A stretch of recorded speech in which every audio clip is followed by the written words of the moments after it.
fate of Stormbringer. We are playing a battle of Dragon Rampant. 1 turn per day, and releasing 1 video per day to document the ebb and flow, the give and take of this fight to control Stormbringer. If this MacGuffin, this token, is still on the board on October 12th, then it will plunge into the sun and it will poison the heart of Ammonar, who has appeared in human form. Not human form, he's a feathered winged serpent, see? He has appeared in physical form to prevent that from happening. His counterpart, the demon Baal, I'm not sure how to pronounce that, has also appeared with an army of demons to ensure that this is plunged into the heart of his his most powerful enemy, Ammonar. This is the leader of the Auran, I think I'm pronouncing that right, the Auran Pantheon in Adventurer Conqueror King. As I said, it's September 30th. I have pre-prepared random event cards, and in the last turn, Stormbringer leapt out of the hands of these guys, actually. These are celestial giants, towards the forces of darkness. Yeah, go figure, Stormbringer Thirst. Today, I have another pre-prepared card. The date is random, and I haven't really looked at this since I prepared it a couple of weeks ago. So it's a little bit of a surprise. I had no way of knowing what the battlescape would look like on September 30th. Gravity Wave. Every unit moves 1d3 inches in the same direction. If pushed off a table, they must make a move action to return. So remember that the entire battlefield is moving towards the event horizon of the giant sun, Ammonar. Everything that you see moving here on the table is moving relative to itself. Now we have a case where I have to check for drift. A passing black hole has shoved everybody, and we might be close enough to the table edge that this doesn't make a difference, but hey, you don't know until you roll the dice. 12 is to the north to start with, so 8. Everybody is going to shift d3 inches. I'm going to roll for every single unit on the table, and they are going to move, so that's in this direction, 1 to 3 inches. There's going to be some scattering. This could get a little interesting. And I'm just going to work my way down around and leave the dice right where you see them. So 1 inch, 2 inch, 1 inch, 1 inch. The forces of darkness are resisting very well. I've got bloop, bloop, bloop down here. She's going to drift 3 inches, and these guys are going to drift just 1 inch. I think I rolled for all of the forces of chaos. Now I have to roll for the forces of light. And again, we'll start at the top. A 3 for Mandonio, for the giants here. Oh, and these giants failed the morale check. They are battered. And I forgot to give them the red gem of shame. So 2 inches for these light cavalry. It's going to be 1 inch for Ammonar, 1 inch for these guys. What about old Gaius? 1 inch. So not a whole lot of separation here. We do have 1 unit of oh, okay. Now, this is an interesting one. We have a unit of foot who are going to drift 2 inches off the table. They're going to have to make a successful move order to get back onto the table. So these reinforcements aren't really doing a whole lot of good. I do have 4 more things I need to roll for, don't I? I'm going to use the neutral dice for that. And we're going to start with this terrain effect. Moves 2 inches. What about Stormbringer? 3 inches. That is a good sign for our heroes. So I got a lot of shifting to do here. Let me break out the ruler, move everything, and we'll be right back. Some subtle shifts, but I think ultimately this benefits the forces of light because it shifted Stormbringer closer to their baseline, closer to their little pocket of resistance. For what it's worth, the first thing we have to do is make a morale check on these Wyvern survivors down here, and it did push. Anytime it's kind of a benefit of the doubt, I give the benefit of the doubt that's more interesting, giving these guys a +1, so they're only at -5, and these Wyverns are going to leave the table as well. Now, bear in mind that this was kind of the plan all along for the Forces of Darkness. Get these, is that the third? Yeah, that's the last of their Lesser Warbeasts. Get the Lesser Warbeasts up, slow these guys down. You know, they're not going to be able to grab the prize, but at least they're going to give you time to get your Dark Forces into position to grab the prize. We do have a couple of cases where Hassyworth more than 3 inches away. These are heavy infantry. We're going to go ahead and move them first. And what do we want to do here? I guess we're going to try to bring them up in this. Oh, did I forget to move somebody? I might have forgotten to move these guys. No, I just forgot to pull the dice away. Our priority has to be getting our hands on this thing, but it is more than 3 inches away from the nearest guys. So, yeah, let's go ahead and move our heavy infantry up. They get the +1 to activation because Bale is right there, and that's going to put them right here. So on the next turn with a successful move order, they will be able to grab that. Now we're going to try to shoot at our hero Gaius. That's a successful shot. These guys are sharpshooters. Rolling, looking for 4s. And they're going to get a grand total of 1, 2. Remember, he's got an armor of 4. So there's your 1 hit, and they don't have enough to score the second hit. He does have a 6-up save because he's wearing magic armor, and he's super tough. It does not work. That forces a morale check at -3. He needs to get at least a 6. 3 minus 3 means that Gaius... His nerve has broken. His tenuous connection to Mandonio is just not enough to keep him in place. He is going to teleport back to the realms from whence he came. However, he was able to slow down the forces of darkness. I think there's no doubt he had a serious effect on this battlefield. The player character, the player of Gaius, gave up his character for 2 weeks of real time.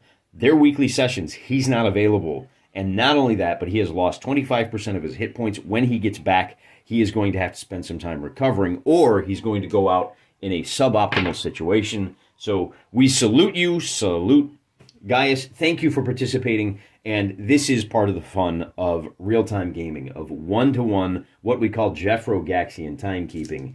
It's a little bit nuts. But if you do 1 turn per day, it slows things down enough. It opens up breathing space that you can organically generate. I mean, these guys are located in different campaigns, and they're all participating in the same battle at the same time. That's pretty astonishing when you think about it. Be that as it may, we do still have these guys we're going to try to bring up here to block. No, wait a minute. What do we want to do? We want to move him first. We're going to bring him up here. And with a 7, he will move 3 inches. 1, 2, 3. You know, I think I forgot my free move for Aminar on the last turn. Oh, I took the high risk of moving somebody else before we did the free move. Let's not make that mistake again, shall we? For the Forces of Darkness, we are going to flood the zone. We already fired with these guys. These are Bellicose Foot, and once again, these guys should have wild charged first. On a 6 plus 1, because blub, blub, blub is down there, they will, yeah, they're within 3 inches now. They weren't last turn, but that gravity wave pulled these guys closer. So they're charging. This is Elite Riders. The Bellicose Foot, as we learned last turn, are hitting on 3s. Our Celestial Knights, on the other hand, are fighting on the defense, and that's not great for them. They normally attack on Elite Riders. Are going to be hitting on, their defensive value is 5 up, but because these are veteran horse, no, these are veteran Cataphract horse, nope, that's it. They do have a 6-up save for any points of damage they take, but as Elite Riders fighting on the defensive, they are only going to be hitting on 5s with the rerolls. We'll roll for them first. They are going to score a total of 1, 2, 3, 4, 5 hits on the first roll. They get to reroll misses 1 time, and that's going to earn them another 4 hits. So they're going to do some serious damage. 9 altogether. Meanwhile, hitting on 3s is going to be 1, 2, 3, 4, 5, 6, 7, 8. That will do 2 hits on these guys. They get their armor save. Nothing doing. So they are going to be making a morale check at -3 now. And these guys, for their part, are going to take a total of... Bellicose Foot, what is their armor? Bellicose Foot, for Chaos, have... I don't use Bellicose Foot a whole lot. This is interesting for me. They have an armor value of 3. Normally, I think it's an armor of 2, but they paid the extra. So these 9 hits are going to do a total of 3 damage. Oh, well. We're going to have to make some morale checks now, aren't we? And neither of these are going to be very easy. These guys have a morale of 3, -3, and 8, +1 becomes a 9. They're fine. These guys are going to be, the Bellicose Foot are going to be at a total of -6. And with a, so what a great roll for them. They pass as well. When you have a situation where both sides pass their checks, the attackers simply fall back 1.5 inches, like so. Bloop bloop is the last one to go. She does not have a clear line of sight. She does have a blast power, but we're going to go ahead and move her up here so she can maybe use that on the Knight's next turn. With a score of an 8, she will move 3 inches up to about there. And we'll call it good for the forces of chaos. No, we'll call it bad for the forces of chaos. All right, we got to start with our morale check for the Greater War Beasts. They are going to be at -4. 6 + 1 is a 7. So the only thing they can do this turn is regain their courage. Now, as I mentioned, Aminar has a free move order that she can give to any unit. She is going to go at within 3 inches, mind you. She is going to give that order to these... Oh, the Greater War Beasts can't exercise it. She's going to give that move order to these Celestial Knights, who are going to race over and swoop the Blade Stormbringer. If they can hold on to it, then as long as they hold on to it, in Dubzaron, the people seeing these ominous portents in the sky now see a little glimmer of hope. And that may affect the tabletop campaign. So that's the first thing we do for moving. We've done both of these guys. Let's bring... Now we got to run screen for these guys. That being the case, Aminar is going to move up to here to try and block. So movement for Aminar. Oh, those are the wrong dice. I finally get a decent roll, and it's with the red dice. I think that might be the issue. Aminar is Elite Foot. Elite Foot need a 6 to move. Aminar is going to move up to here. Then who comes next? Let's see if we can... Now, we have not had any luck with Mandonio to date. Let's move these guys. They get a +1 to their activation because the hero's nearby. They are going to advance 3 inches towards these Bellicose Foot, and they're going to stop just shy. They stop a 1 inch away. There's a 1 inch kind of zone of control where you have to stop. But what that does is it means these Bellicose Foot are going to spend next turn attacking here and not coming after our Knights. We are going to move these Riders. Well, you know, these guys have shooting actions. They're only hitting on 6s. But if they can score 3 hits, they can force... Let's do that. Or we can exercise... I got a better idea. They can exercise a skirmish action on a 7 or better. Do we do the skirmish action and try to drive these guys off? Or do we try to bring these guys up? Let's bring these guys up. With the result of a 5, Heavy Foot are going to be advancing on a Heavy Foot move on a 5-up. Very good. So we get them closer to the action. We may be able to head off. Blub, blub, blub. Do we bring these guys back onto the table with a 5-up? Yeah, let's do it. Let's get them into the action. So these guys come back on 3 inches. And remember, it's the 30th. We have to get this off within the next 12 turns. So it's still anybody's game. We have one more unit that hasn't acted yet. That's these Light Riders. They're going to exercise a skirmish order, which means they can move up 2.5 inches and then fire at -1. Might as well. On a 7, they are successful. Because firing at long distance, they're hitting on 6s. Or you can move up and fire at -1, still hitting on 6s. They're shooting at this unit here, trying to get them off the table.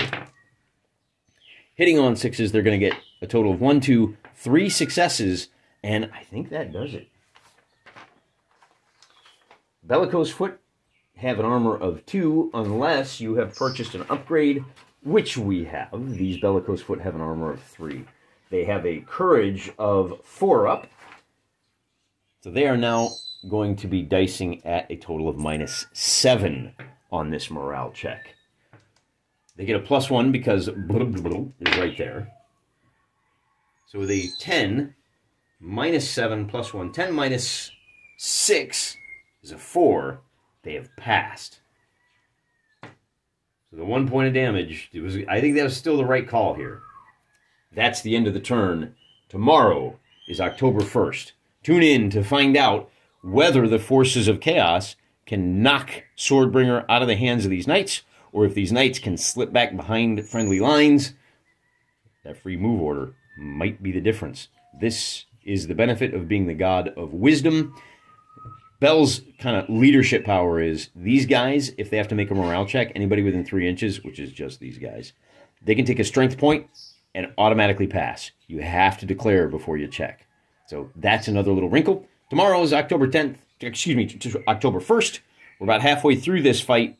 Till then, I'm praying for you.